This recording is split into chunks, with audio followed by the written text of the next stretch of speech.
Ces images, on les a vues sur toutes les chaînes de télévision et on les a revues, on en demande et on veut encore les revoir, tellement elles sont spectaculaires et on n'est pas prêt d'en revoir d'autres. Donc, ce DVD va être consacré au TGV, ou plutôt à travers une succession d'événements de records. Et nous sommes ici devant la rame V150 qui a battu le record du monde de vitesse sur rail au technocentre est européen, ce qu'on appelle l'Ourcq, autrement dit à Pantin, près de Paris. Donc, dans ce DVD, 3 films et 4 bonus.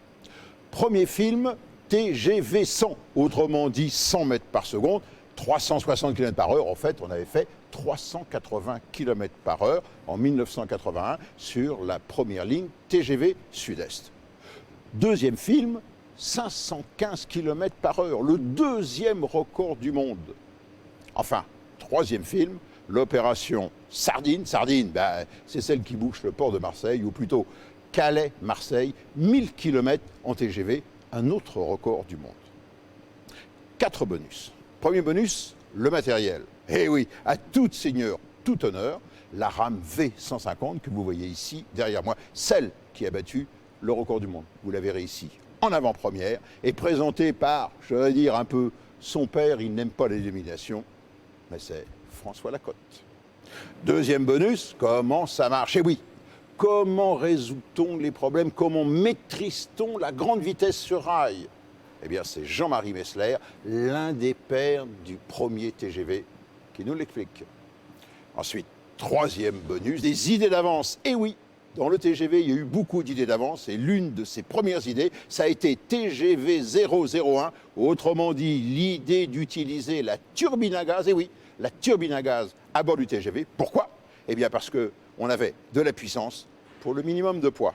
Enfin, un homme, un métier, à tout seigneur, tout honneur, conducteur de TGV, mais enfin pas n'importe lequel, conducteur de la rame, recordman du monde, c'est devenu maintenant un héros, mais fort sympathique, c'est Éric Pexac.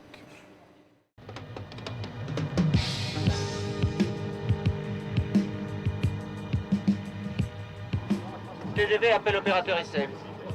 Nous sommes actuellement sur le viaduc du Serein et nous faisons les formalités de mise en place de tous nos postes de mesure et de préparation de la rame.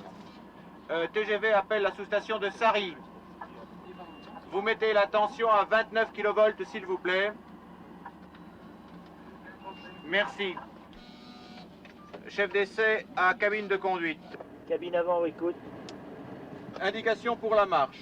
Marche TGV 100. Panneau avant. Vitesse limite 370. Vitesse à respecter. Inférieure ou égale à 340 jusqu'au kilomètre 165. Freinage au kilomètre 154.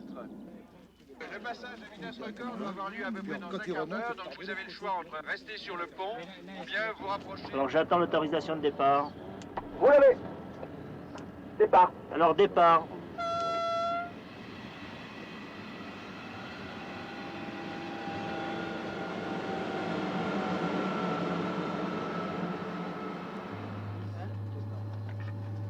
Cabine de conduite, je vous rappelle, je cherche le 190. Eh bien, je vous donnerai le 189.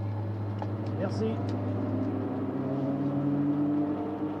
D'abord, pas la centrale. Alors 76.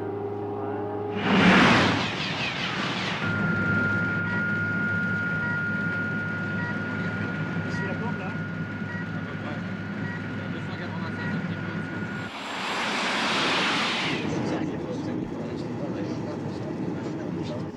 Chef d'essai à cabine de conduite. Cabine de conduite, j'écoute. Autant 73, ne dépassez pas 330.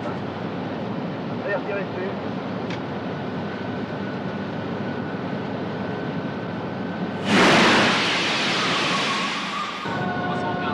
Hommage à M. Doupion, nous avons franchi 331 km.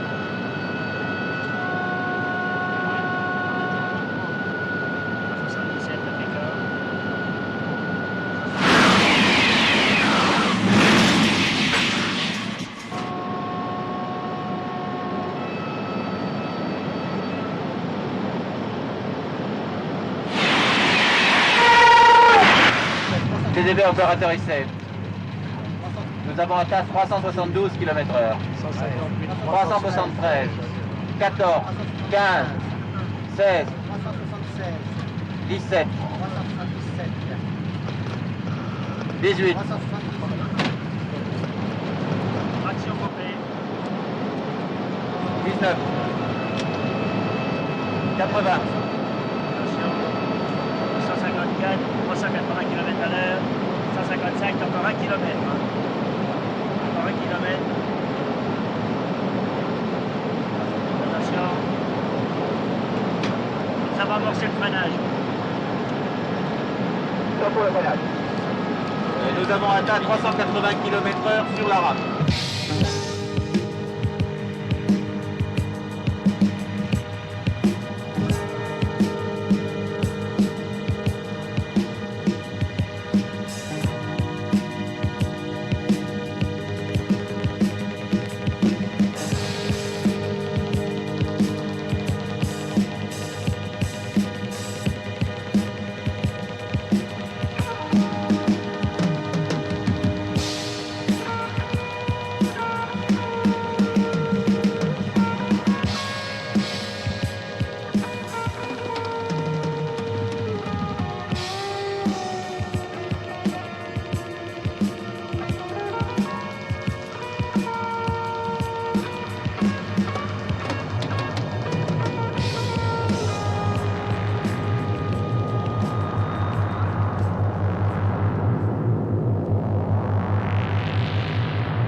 Après TGV 100, on savait que le TGV pouvait rouler en toute sécurité à 260 km/h. Je m'explique. À l'époque, lors de la mise en service du TGV Sud-Est, la vitesse limite était de 260 à l'heure et on avait roulé à 360, autrement dit 100 km/h de plus. Mais bien entendu, le chemin de fer ne pouvait pas en rester là. Quelles étaient les véritables limites du contact roue-rail? Les connaissait-on? D'où l'idée d'exploiter la mise en service d'une nouvelle ligne TGV, le TGV Atlantique, pour pouvoir procéder à une nouvelle campagne d'essai, explorer la zone 400-500 km/h. Et bien entendu, dans une descente à Vendôme, j'oserais dire, pied au plancher, la rame ne pouvait pas en donner plus que cela, mais elle a tout de même battu le record du monde, c'était 515.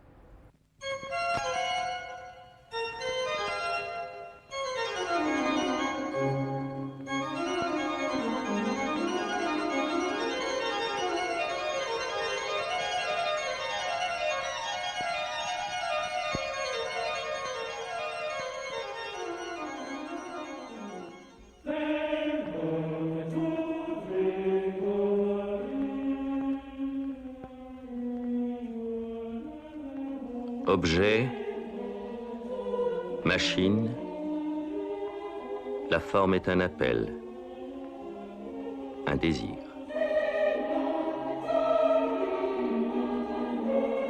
Robe bleue atlantique sur vif argent, l'habit des records.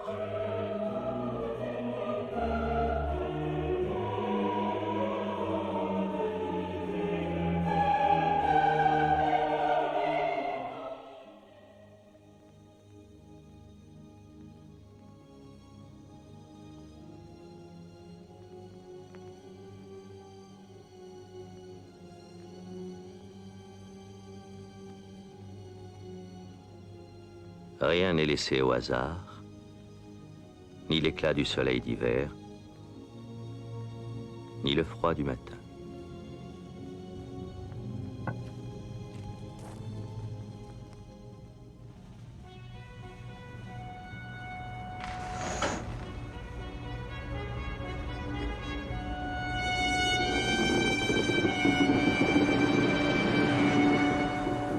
Le TGV Atlantique engage la SNCF vers de nouveaux défis.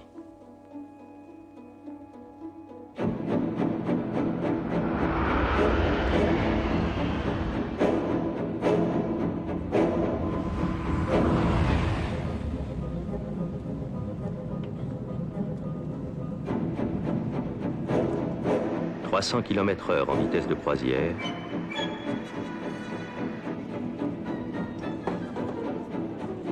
le résultat d'une prospective industrielle et commerciale affirmée depuis toujours.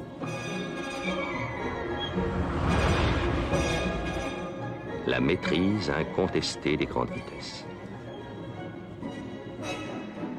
Investissement, recherche, partenariat, technologie de pointe et des séries d'essais, des montées progressives en vitesse pour mieux connaître et assurer la sécurité et le confort.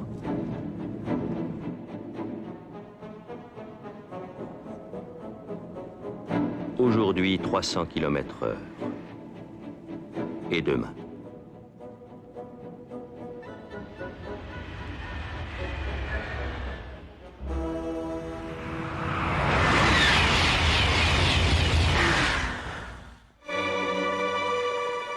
Près de Chartres, un matin d'hiver, la 325, une rame de série, entame une marche d'essai qui ne sera pas une marche de routine.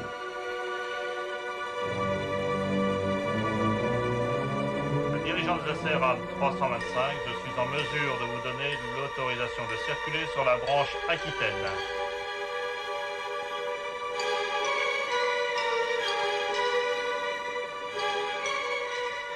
L'objectif ? Explorer les vitesses inconnues au-delà des 400 km/h et vérifier des paramètres fondamentaux.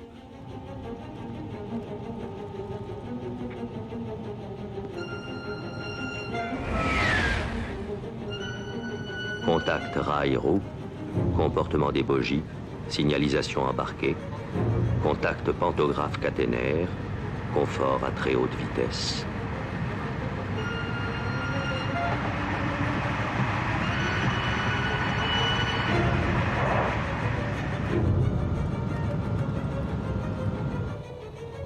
Quelques minutes après le départ, le record du monde de 1955 puis celui de 1981 sont battus.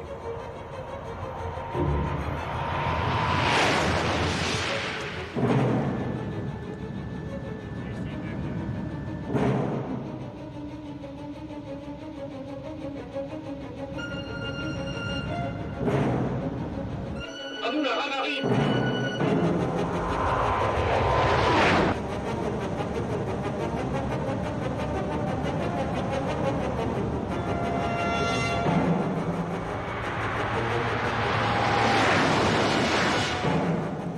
482,4 km/h. Le record du monde est pulvérisé.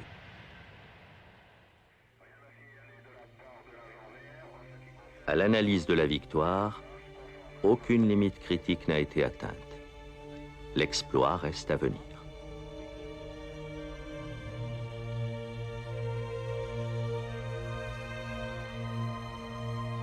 Pour l'exploit, la 325 s'équipe de roues légèrement plus grandes.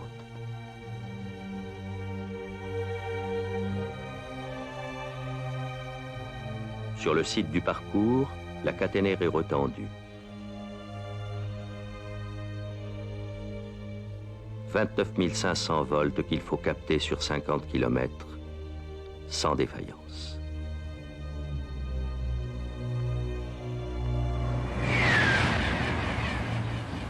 Sur le domaine d'essai au kilomètre 166. Vent 18 à 22 km/h direction est-nord-est. Température ambiante 16 degrés. Je suis en mesure de vous passer la dépêche d'autorisation de départ pour la marche 18.21 jusqu'au 210 plus 300 de la voie 1 branche Aquitaine à dégager le repère 4470. Dirigeant traction, bien reçu l'autorisation de départ jusqu'au kilomètre 210 plus 3 derrière le repère 4470.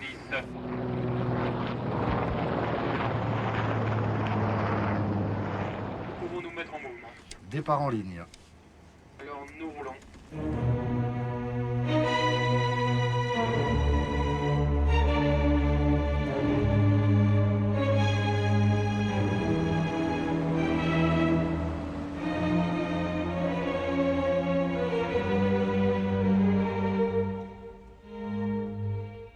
« 106 mètres de longueur, 250 tonnes, caréné pour mieux pénétrer l'air, roues, bogies fortement instrumentées, La 325 est dans un grand jour.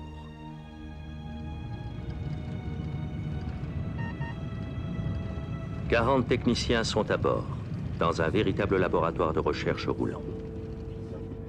Je souhaite confirmation que le site de Vendôme est entièrement dégagé.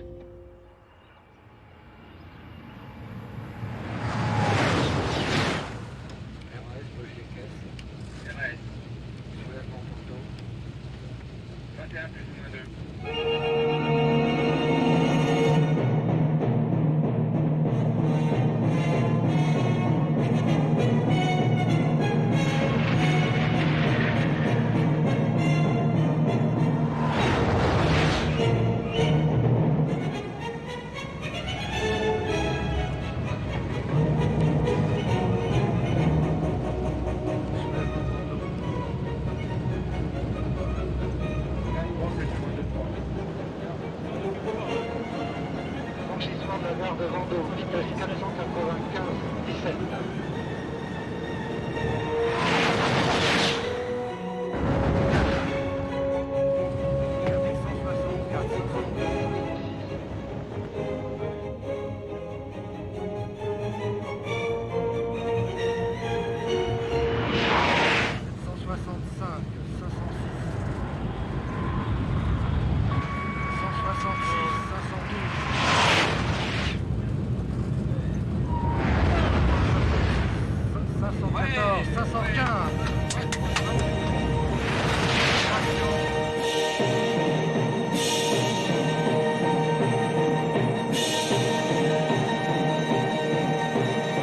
La vitesse maximale réalisée au cours de cette marche a été de 515,3 km/h au point kilométrique 166,8.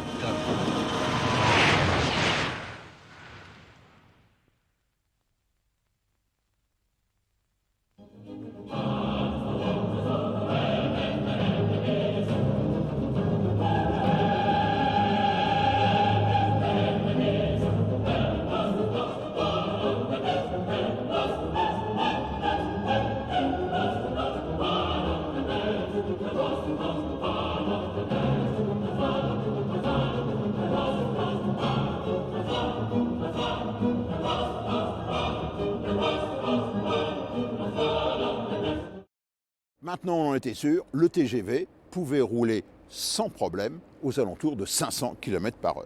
Mais restait encore un domaine à explorer, celui de l'endurance. Pourquoi ? Eh bien, avec la mise en service du prolongement du TGV Sud-Est, c'est-à-dire Lyon-Marseille, des rames de TGV allaient pouvoir rouler pendant 1000 km sans arrêt entre, par exemple, Lille et Marseille. Et pour cela, il a fallu mener une nouvelle campagne d'essai d'endurance pour contrôler, par exemple, l'échauffement des moteurs. Et ça a donné naissance à l'opération Sardine. Sardine, comme celle qui a bouché, dit-on, le port de Marseille. Autrement dit, Calais-Marseille, 1067 km en 3 heures 30 minutes.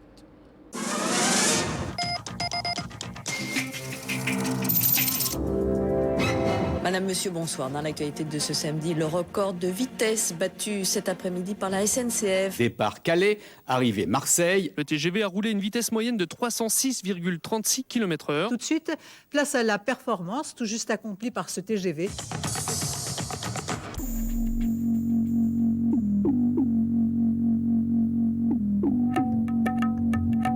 On est en marche à vue, ok, c'est une marche exceptionnelle, ok. On est en permanence avec les PC, on sait où sont les trains. Ne pas oublier que les consignes sont faites quand on roule au milieu des commerciaux. Et quand tu fais le bois clair, que tu bascules à 2,20 de 70... D'accord, toi, tu te feras communiquer par dépêche largement avant d'entrer dans le tunnel l'ouverture de l'ensemble de l'itinéraire.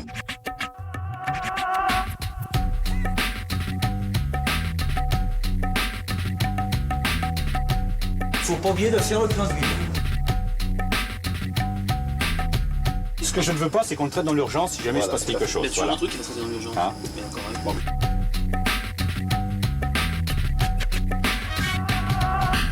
On est en train de rouler, on tape fort, il arrive quelque chose, qu'est-ce qu'on fait?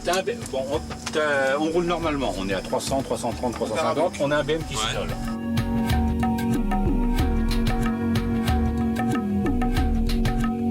T'as déjà roulé à 360 sur ce courant? Oui, tout à fait. Et ça pose aucun problème. dire les vrais mots. On a un problème caténaire léger. Évidemment, si on enroule, c'est même pas la peine de discuter. C'est même pas. Mais on est léger, on baisse, on lisse, Bien sûr. et on voit ce qui se passe.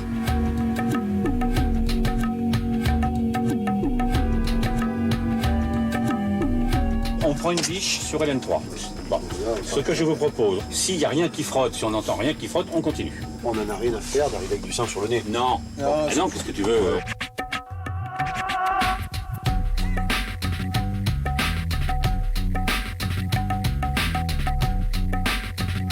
On a regardé le bloc moteur. On a regardé l'animal qui traverse sans demander. Non, mais là on fait du pessimisme, c'est vrai. Je suis d'accord. Qu'est-ce qu'on a d'autre? Le pantal. Le panto.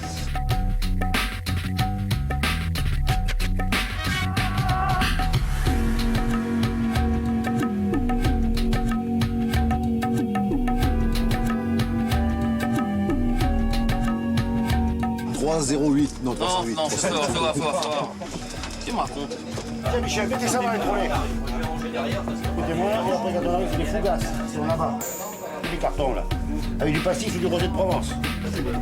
Au maximum, il faudrait faire 3h33, 3h34, grand maximum. Moi, ce que je veux dire, c'est que si on sait le temps qu'on va faire, autant qu'on part un peu plus tard, pour arriver dans les conditions favorables. Si on est bon point de vue thermique, on monte à 360 et on fait notre marche à 360.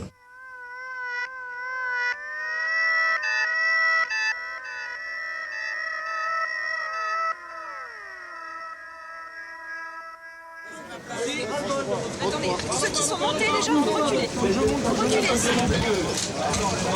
On se sent dans un état d'esprit un petit peu, je dirais, fébrile. On est en hypertension nerveuse, évidemment, puisqu'on a tout calculé, on a beaucoup travaillé avec les différentes équipes de l'entreprise qui m'ont suivi dans ce projet. On s'est reposé un petit peu plus qu'à l'accoutumée.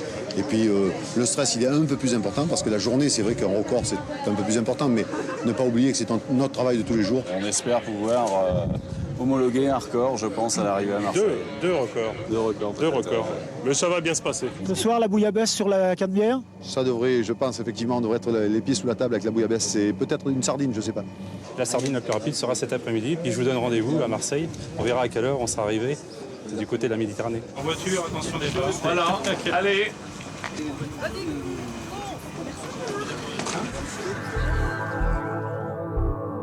Hop, ça y est, 0, c'est parti. Il est 16h30 exactement et nous venons de partir de Calais-Frétin pour cette marche d'endurance qui va nous permettre de rejoindre Marseille-Saint-Charles après un parcours de 1067,2 km. Si vous voulez ici, il y a deux records dans le même.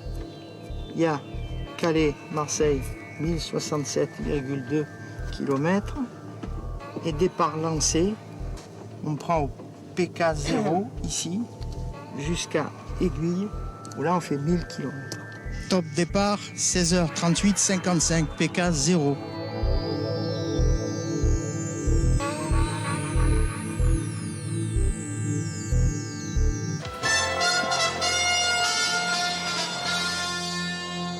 Il est 17h. Ça y est, c'est parti, le dernier bijou de la SNCF, le TGV Méditerranée tente en ce moment même d'établir un record, rallier Calais à Marseille en moins de 4 heures. Éric Vanier, vous êtes à bord, alors à 360 km/h, est-ce qu'il paraît encore possible, à une demi-heure du départ, de faire exploser le chronomètre? Nous sommes déjà loin de Calais et du tunnel sous la Manche. Il n'a fallu que quelques minutes à la rame 531, la rame du record, pour atteindre les 300 km/h.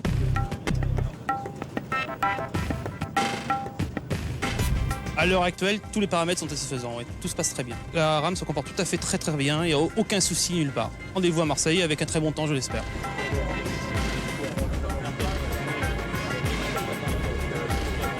Au moment où nous passons en gare d'aéroport Charles de Gaulle, nous avons effectué 1h02 de temps de parcours avec une moyenne de 285,29 km/h et une avance de 3 minutes par rapport à l'horaire que nous vous avons donné.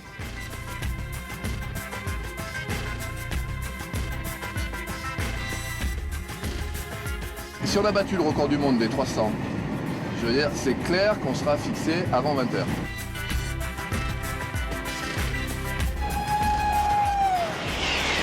A tout à l'heure, je vous fais un point précis à 18h. D'accord, salut.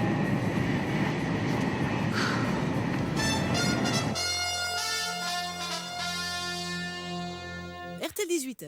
Bon Bonsoir. L'événement du jour, c'est à coup sûr le test d'endurance du TGV qui est parti il y a 1h30 de Calais pour atteindre Marseille en moins de 4 heures et ce, à 12 jours de l'inauguration du nouveau TGV.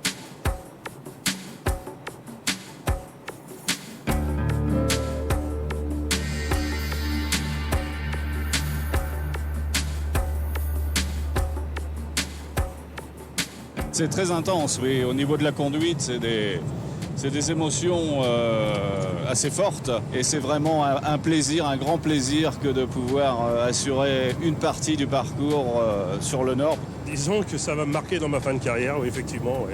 Je ne sais pas trop quoi dire, vous voyez, là, je suis un peu ému d'ailleurs.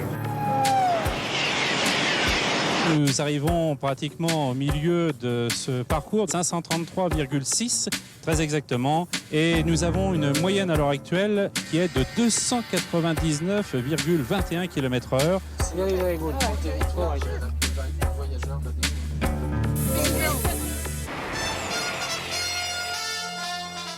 Les informations de 19h, Frédéric Métézo. Le TGV en route pour un record ce soir. Un train à grande vitesse est parti de Calais à 16h30 pour rallier Marseille.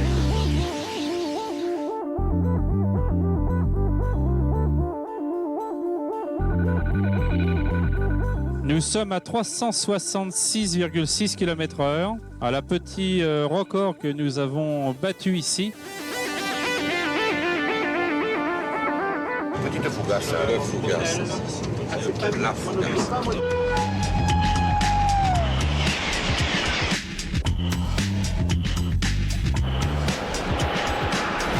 Attention, top, 19h43,05, 3h13 de temps de parcours depuis Calais-Frétin, 1000 km parcourus, avec une moyenne commerciale de 310,68 km/h. Quels ils sont? Ça, c'est Aix-en-Provence, tu vois, mais le train, il s'arrête. On est en avance.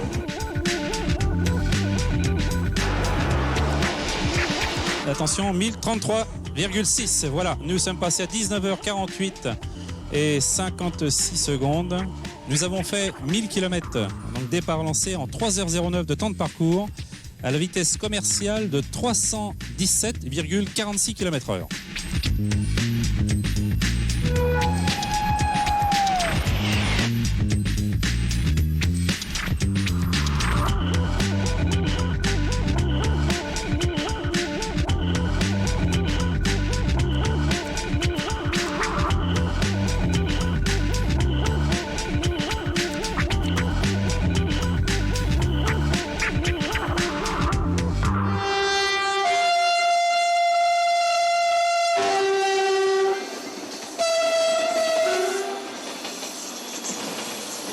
Le dernier coup de frein, il est 20h pile. Puis à noter cette performance que l'on doit au génie français grâce au TGV. Marseille est maintenant à moins de 3h30 de Calais. C'est génial, non Bernard? Génial. Et en direct de la gare Saint-Charles, nous retrouvons tout de suite Stéphane Despinois. Monsieur Gallois, est-ce que vous vous attendiez à un tel succès? Je crois qu'on ne s'attendait pas à le faire aussi bien parce que là, on n'a eu aucun problème d'un bout à l'autre et on a fait vraiment la performance optimum. Je tiens à féliciter tous ceux qui ont participé à cela, les agents de l'infrastructure, les agents du matériel, les agents de la conduite. C'est une grande performance pour la SNCF. Je suis extrêmement fier ce soir des cheminots. Calais à 3h30 en train de Marseille, on s'en cague. De toute façon, c'est pas ça la question. C'est quoi? Bah la question, c'est même s'il fallait que 10 minutes, qu'est-ce qu'un Marseillais irait foutre à Calais?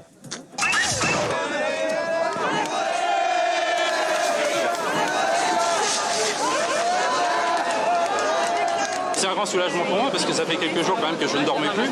Je me demandais si vraiment j'avais eu raison de proposer ce record au président gallois.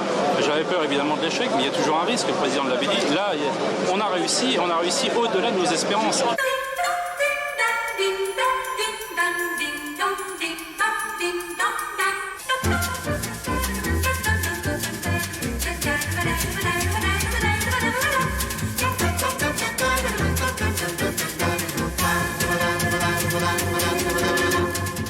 Allez, bon moustique.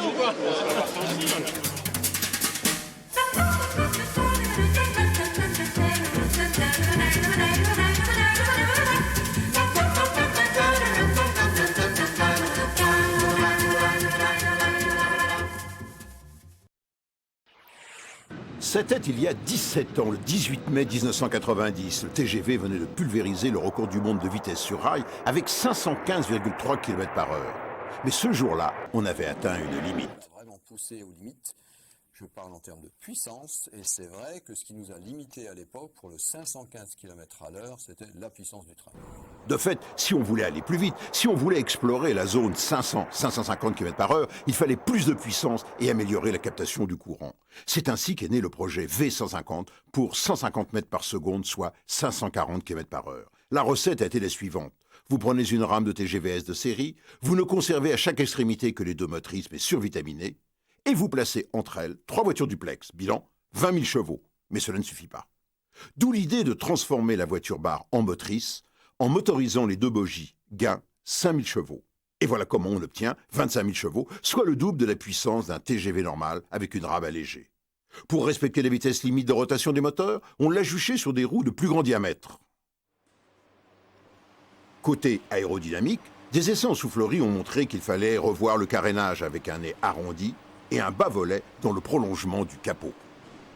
Un élément qui est important dans la résistance à l'avancement, c'est ce qu'on appelle la césure entre caisses, et on a mis une fermeture complète de manière à avoir une continuité la plus grande possible de l'écoulement aérodynamique du train. Donc il y a un certain nombre d'éléments que l'on a pris en compte. Par exemple, sur les motrices, là où on n'avait pas besoin des pantographes, on a enlevé les pantographes et on a mis un capotage pour caréner les motrices. On a fait la même chose sur certains espacements de dessous de caisse. Bref, on a caréné partout où il était possible et logique de caréner. Pour la stabilité du bogie, on a utilisé des amortisseurs plus raides et on les a doublés par mesure de sécurité. Restait le point le plus délicat, la captation du courant. Une caténaire tondue au double de la normale, un pantographe allégé dont on contrôle la pression sur la caténaire, et des arcs électriques savamment entretenus évitant les coupures de courant ont fait le reste. Un dernier détail, cette rame est un véritable laboratoire roulant, unique au monde avec plus de 600 points de mesure. Cette campagne d'essai, c'était une campagne de mesure, une campagne d'exploration du domaine des vitesses supérieures à 500 km/h.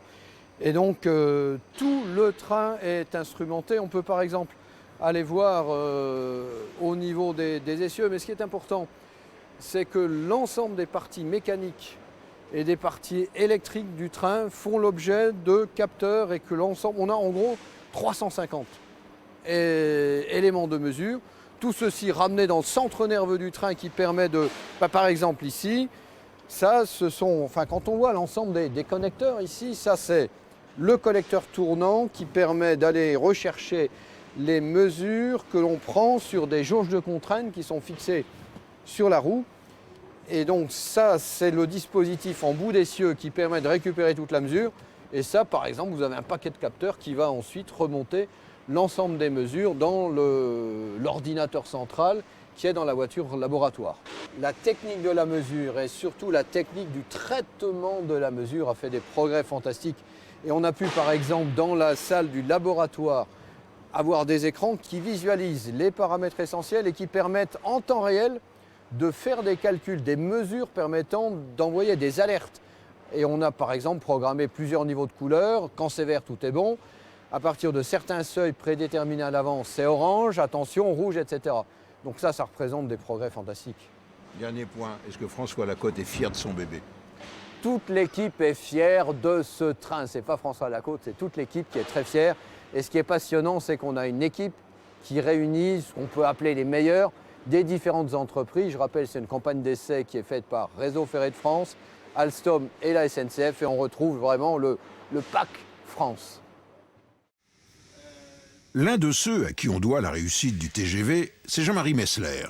Il a dirigé la campagne d'essai du prototype TGV 001, puis a participé à la mise au point du TGV avant son démarrage commercial. Alors Jean-Marie, la grande vitesse, comment ça marche? La bête majeure qui a servi à ce programme, ça a été le TGV 001 à turbine. D'ailleurs, il a été fruit d'une erreur, puisqu'on croyait que la grande vitesse était la turbine, ça a été l'électrique. Peut-être on y reviendra tout à l'heure.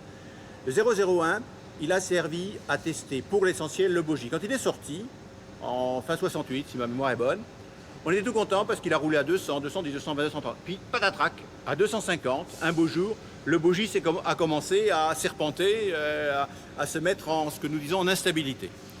Et là, nous sommes retournés à nos planches à calcul, à nos tables, à nos calculettes. Il y avait peu d'ordinateurs, mais il y en avait. Et en fait, on a découvert, une à une, les lois de la stabilité du bogie. Et ça, cette campagne-là, on la doit pour l'essentiel au TGV 001. Mais ce n'est pas tout à fait exact que de dire que le TGV, les TGV, tels que nous les voyons, ne sont que les héritiers du TGV 001. Ils sont l'héritier de beaucoup d'essais qui ont été faits à part, successifs, une maîtrise successive. Le captage du courant. J'étais jeune chef de dépôt en 1968 à Strasbourg, quand il y avait une locomotive qui, dans un coin, avait un pantographe double étage. Pourquoi? On me disait, oh, c'est la division de traction électrique qui fait des essais pour captage à grande vitesse. C'est ce pantographe-là qui, avec des modifications technologiques simplement, a été mis finalement sur le sud-est. En même temps qu'on a sorti le TGV 001, pourquoi s'appelait-il 001? Parce qu'on pensait en faire un deuxième. Mais le deuxième, ce n'était pas un TGV 002, ça a été la rame dite Zébulon, qui était une petite automotrice sur laquelle nous avons testé les bogies moteurs et leur attache, la relation, le couplage entre le moteur et le bogie. Et c'est de là que vient, de ce Zébulon-là, que vient la suspension du moteur sous la caisse avec la transmission à cardan. On a testé, alors, en banc d'essai, cette fois-là, énormément de pièces du TGV Sud-Est, mais ça, c'est une autre histoire. Voilà, donc vous dites, l'une des clés du TGV, c'est la stabilité du bogie. Oui, oui. C'est-à-dire, ce qu'il faut éviter, quoi, c'est que le bogie il soit le plus léger possible, et surtout... Ceci étant lié, il faut éviter qu'à partir d'une certaine vitesse, il se mette en instabilité, c'est-à-dire un mouvement d'oscillation entretenu, qui fait que la voie se déforme. C'est ce qui s'était passé d'ailleurs au record du monde de 55. Voilà. Il n'était pas question de rouler derrière le train d'essai. Là, ce n'était pas tout à fait la même chose. Il est conseillé d'avoir beaucoup de trains, les uns après les autres. Donc, une des lois, c'est effectivement le bogie léger. La deuxième, c'est d'avoir un bogie large. L'empattement est de 3 mètres. Le bogie du TGV 001, d'ailleurs, avait un empattement qui avait été fixé à 2,7 m, et on s'est dit que 30 cm de plus, ce serait mieux. Et de fait. Le troisième problème, c'est le contact entre la roue et le rail. Alors là, c'est des choses un peu compliquées. Il faut que le rail soit au 20e et la roue au 40e. Enfin bon, paramètres qu'il a fallu ajuster. Et pourquoi pas l'inverse? Il a fallu le regarder, faire des essais, etc. L'autre problème, c'est ce que vous voyez ici, qui est l'amortissement. Ça n'a l'air de rien, ce machin, mais ces deux amortisseurs n'ont pas du tout la même fonction. Celui-ci, c'est l'amortisseur anti-lacet. Et lui, si d'aventure le bogie se met quand même, malgré toutes ces composantes qui naturellement l'empêchent de se... naturelles, géométriques ou de construction qui l'empêchent de se mettre en oscillation, c'est celui-là, c'est cet amortisseur-là qui rattrape l'affaire. Mais cet amortisseur présente une caractéristique, ça ne se voit pas dessus, mais que pour des tout petits mouvements, il mobilise tout de suite la force maximum de l'amortisseur. En principe, un amortisseur de voiture, par exemple, vous avez un amortisseur progressif. C'est progressif. Là, c'est très raide. À front raide. Très raide. Donc là, il y a eu également des recherches technologiques qui se sont faites autour du 001 pour mettre au point cet amortisseur. Là, ce que vous voyez là, puisque nous l'avons sous les yeux, c'est simplement un amortisseur intercaisse qui est lié à la suspension pneumatique cette fois-là. Mais ça, c'est uniquement un élément de confort, pourrait-on dire. Ça, c'est un élément... Pour éviter que le train ne fasse une grande chenille. Oui, un peu. Voilà. Alors, le point, puisque vous parlez de la chenille, nous sommes devant une chenille, effectivement. Et en fait, une des caractéristiques, alors qu'on a gardé du TGV 001 et dont le TGV 001 nous a permis de voir la valeur, l'intérêt, c'est justement le fait qu'il y a un bogie commun à deux caisses. Alors, il y a des avantages multiples. Le premier, c'est qu'il y a moins de bogies au total. En gros, à part les bouts, il y en a 2 fois moins. Donc une résistance à l'air plus faible. 25%, c'est quand même important. La deuxième, c'est qu'il n'y a aucun voyageur qui est assis, comme on dit, sur les roues. Donc moins de bruit. Le troisième, c'est que et ceci a été fait grâce à mes travaux de mes successeurs, si on met au point une bonne suspension pneumatique, ce système est également plus confortable. Et on a un avantage final qui est celui de la sécurité. Comme on l'a vu à plusieurs reprises, jamais le TGV, pour l'instant, et nous espérons bien que ça durera, n'a déraillé, malgré des affaissements de terrain, malgré une avarie importante au roulement, parce que cette rame est non pas comme une chenille qui se déforme, mais comme un bloc qui se maintient sur la voie. TGV 001.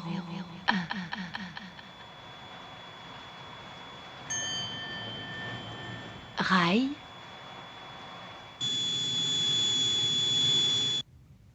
Air.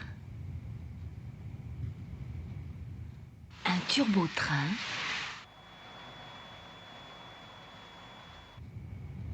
TGV très grande vitesse 001.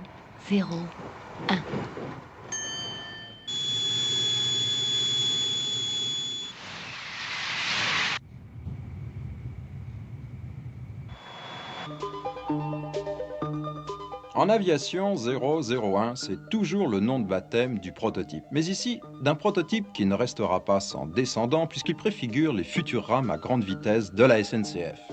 En somme, TGV, c'est une nouvelle race de train.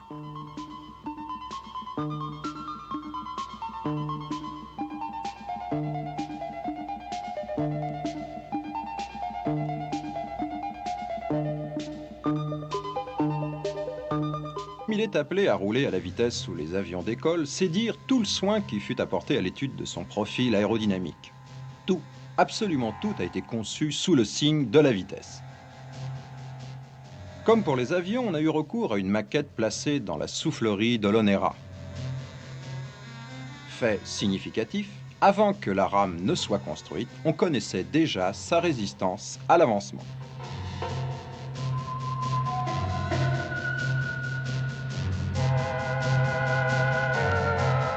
Fin du fin, le canal hydrodynamique qui a servi pour étudier le profil de Concorde fut lui aussi mis au service du rail. En somme, TGV 001, c'est la technique aéronautique mise sur rail et ce, jusque dans les moindres détails. Comme pour l'aviation, le métal fut torturé, la forme des pièces optimisée aux contraintes. Afin que rien ne passe inaperçu, on a même eu recours à l'examen en lumière polarisée.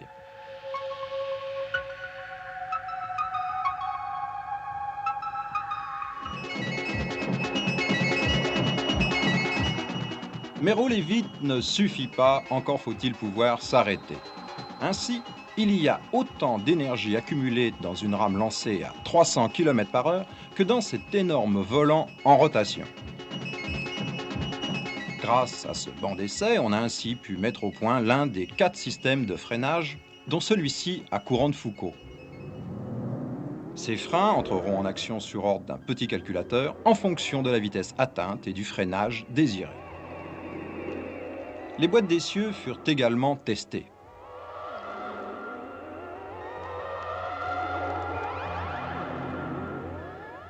Bref, pour la première fois, l'industrie ferroviaire s'inspirait des techniques aérospatiales en commençant d'abord par simuler la réalité avant d'entreprendre la construction d'un modèle.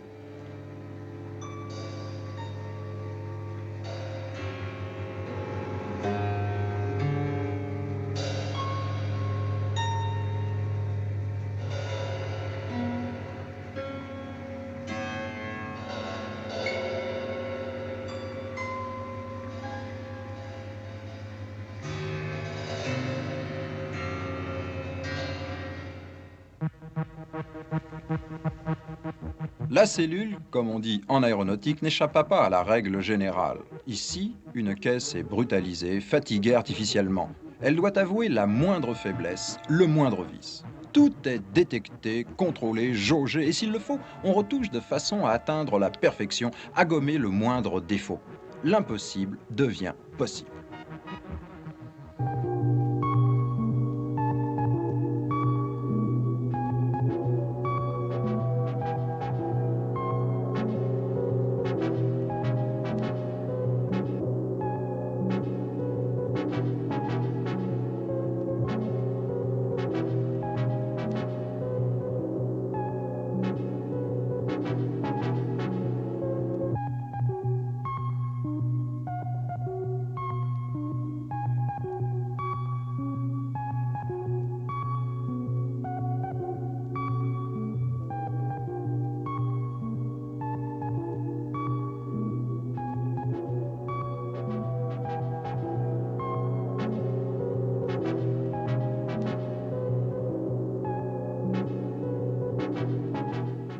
La climatisation n'a rien à envier à celle des avions. Elle doit garantir une température constante et agréable, bien entendu, mais aussi éviter les brusques sautes de pression lors de la traversée des tunnels ou au croisement des rames.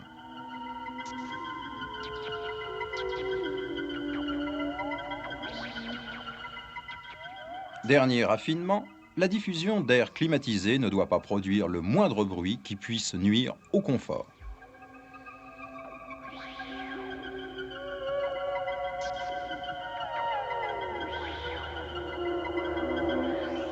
Avec le TGV 001, l'industrie ferroviaire a donc découvert une contrainte que connaissent bien les constructeurs d'avions, à savoir le poids. Dorénavant, dans l'air comme sur rail, le poids, c'est l'ennemi. C'est ce qui explique que le carénage avant soit en polyester stratifié. Afin de soulager la tension du conducteur, de nombreuses fonctions de conduite sont entièrement automatiques.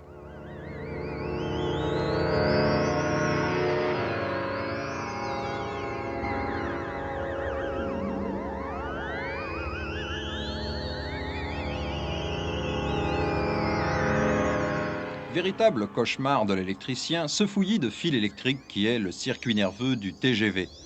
Pas moins de 50 km de câbles acheminent soit les ordres, soit les signaux de contrôle émis par le millier de capteurs qui auscultent en permanence la rame.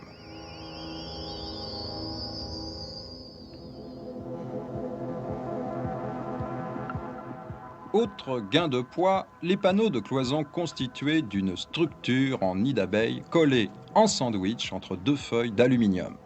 À peine 2,5 kg au mètre carré.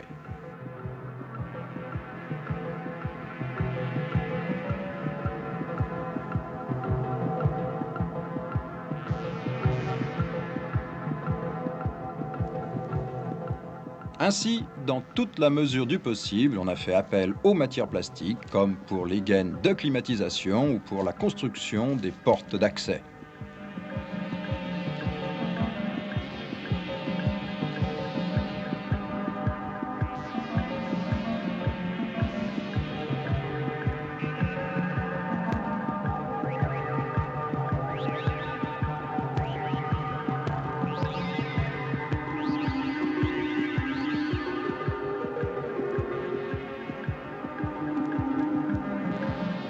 Bien entendu, toutes les matières plastiques furent l'objet d'une sélection rigoureuse. En particulier, on les a d'abord choisies pour leur caractère d'auto-extinguibilité.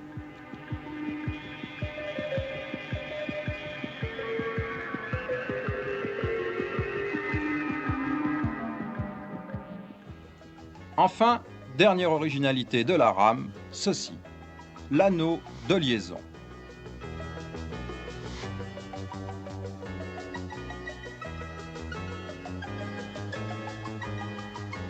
En effet, le TGV n'est pas une rame conventionnelle de 5 véhicules attelés les uns aux autres.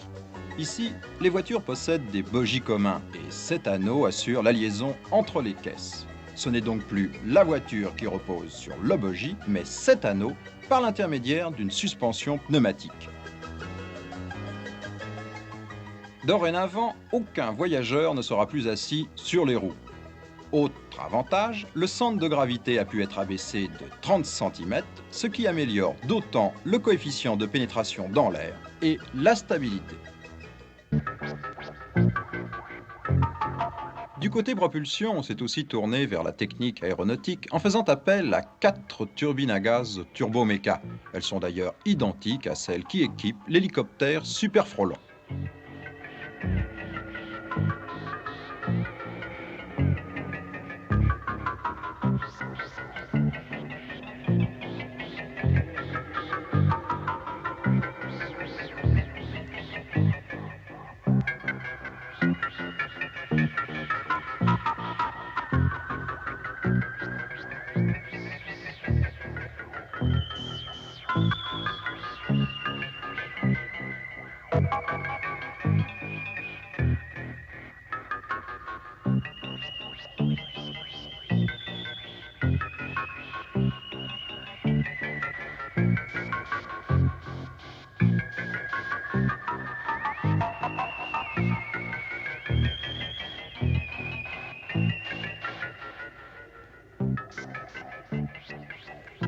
Bien entendu, le contrôle de fabrication fut tout aussi rigoureux que pour le matériel d'aviation, tant pour les dimensions que la géométrie des pièces, mais également pour leur équilibrage dynamique. Rien ne fut laissé au hasard. À 32 000 tours par minute, la moindre négligence est fatale.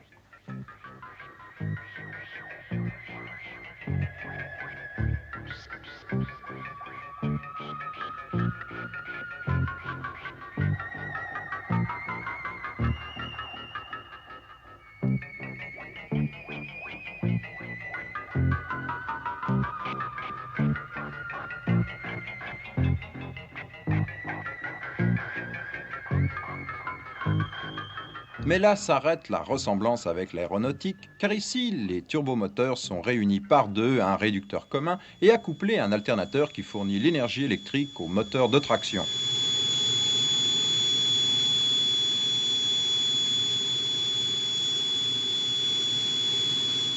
En somme, c'est un groupe électrogène nouveau style qui a été testé au banc d'essai. 4 kg 2 et en moyenne 52. C1, D0. Alors NG1, 14,2. Les résultats obtenus prouvent que la turbine est finalement très au point vis-à-vis de la traction ferroviaire.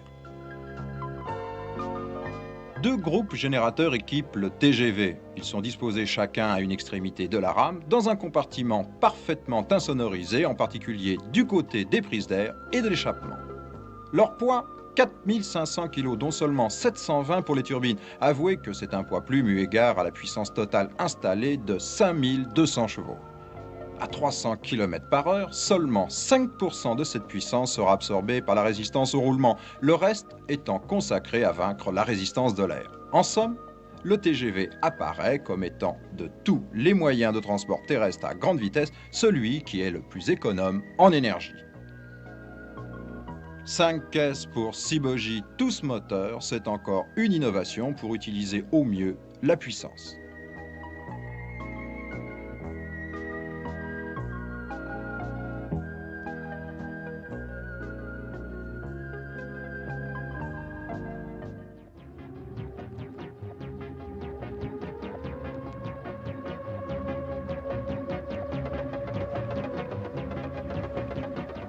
Rien dans l'aménagement interne n'a été laissé au hasard.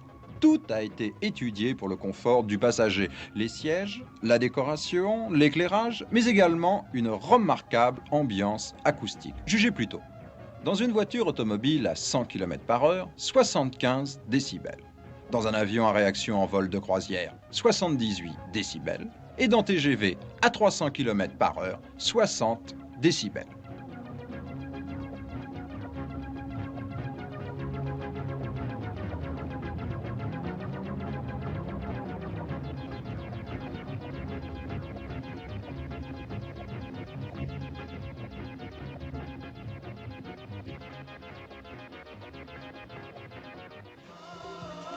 Mars 1972, usine Alstom à Belfort, TGV est prêt pour les premiers essais.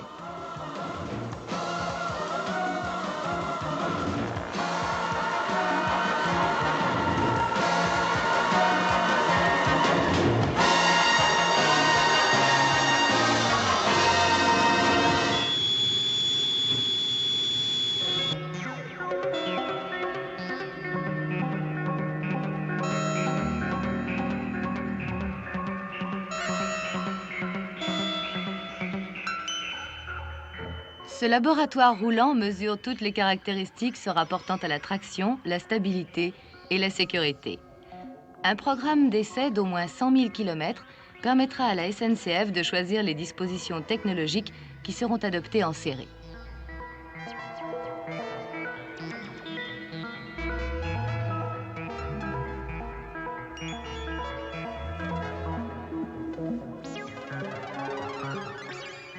Dès la seconde phase du programme d'essai, à l'automne 1972, la vitesse dépassait à plusieurs reprises les 300 km/h et atteignait même 318. Grâce à ce turbotrain dont les performances sont actuellement sans équivalent dans le monde, la SNCF rendra opérationnelle au cours des prochaines années une nouvelle forme de transport terrestre répondant aux besoins de notre temps, rapide et accessible à tous. TGV 0001.